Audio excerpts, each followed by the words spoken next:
Here, chick, chick, chick, chick, chick, chick, chick, chick, chick. Come on, girls. Hey everyone, Gary Valerie here, sitting on Backyard Chickens with Sylvie. And today we're going to be talking about fermenting and sprouting. Two of the things that you can do for your birds that just practically cost you nothing. You get tons of yields out of it. Super, super healthy for your birds to do that. I do have a cheat sheet that I'm going to be using whenever I talk to you a little bit about it, because I'm not a scientist, even though I play one on TV. I'm not one, so we're going to make sure that we get all that stuff done right.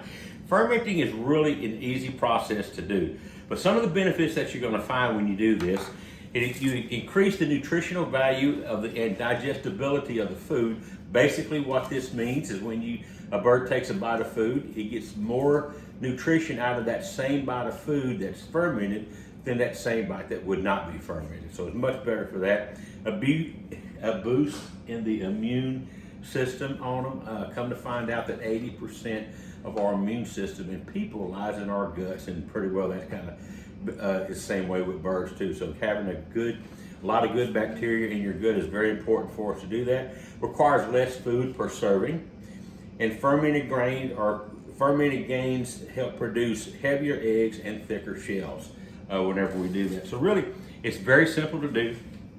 This is layered grit that we use, and you'll notice this is only about a quarter or less, or a little bit less full. So to start the fermentation process, Sylvie, let's fill this up with water. There you go. And it's very important to put a lot of water in here. You want all the food to be covered completely with water. And the reason for this is an anaerobic process, meaning that free oxygen, you do not want that to come in touch with them. So we always cover everything with water. The next step is to stir well, or in my case, I just put the lid back on and I shake it. I make sure it's completely wet, full of water like that. And then you want to take the lid and crack it loose like that. If the bacteria that you want to grow creates gases, and if these gases get too abundant, then it starts slowing down the growth of the bacteria. So you want to be able to let it breathe at all times. Once a day, put your lid back on, take it, turn it over, shake it like that, put it back, take your lid off again so that it can breathe. 72 hours or 3 days later, you'll be able to go to it. It's going to have a little frothy foam look to it. It's going to have a sweet smell, maybe even a yogurty smell to it. At this point, I'll take it out in the mornings and I'll put it through a colander, maybe about 5 minutes or so, just to get most of the water out of it. And I feed it to my birds. And after they figured out what this was, they would just go absolutely berserk over getting this stuff. They really, really loved it.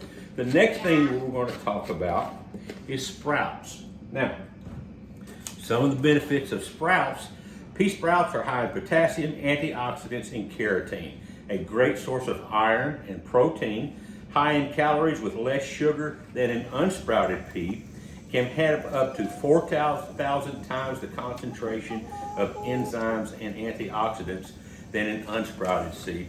And these are good for people. The sprouts that I make, I'll throw a little bit of salt on them and I'll eat them. They're very, very good. Now, to do that, Sylvie, I need 2 tablespoons of sprouts put in this mason jar. And you're going to see pictures of whenever I sprouted 2 tablespoons worth of these things, and they make a lot. A little bit more. Okay. Now, fill the jar. Well, first put a lid back on. This lid has a screen on it, and because we need to keep these things drip dry, we'll put the lid on the jar. And Sylvie, rinse this out a few times. Put a little water in it and dump it out. Dump it, very good. Okay, now fill it up halfway with water. Excellent.